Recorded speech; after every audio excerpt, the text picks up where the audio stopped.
So why does the gastric bypass work? Dr. Urbano just finished talking about restriction and malabsorption. So those two components are very important to help with long-term weight loss.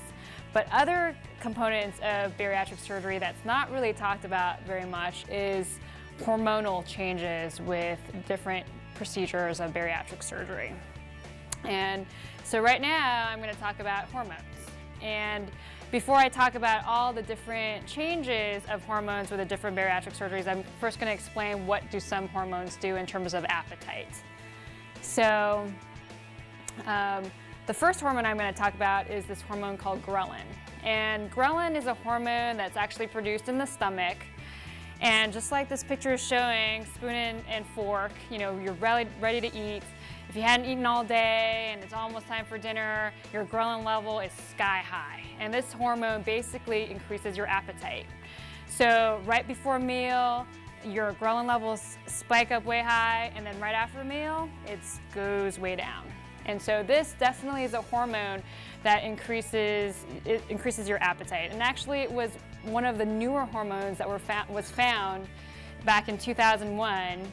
And they just incidentally found this hormone being produced by the stomach, and it had these effects on appetite. And actually I had done some research on ghrelin at UCLA, checking to see what can actually cause the ghrelin levels to go down. So I actually worked on some rats and tried to do different experiments to see how I can make ghrelin levels go down. And honestly, a lot of pharmaceutical companies are trying to investigate that because, of course, they want to find the magic bullet or the magic pill, which I don't think will ever probably be found, unfortunately.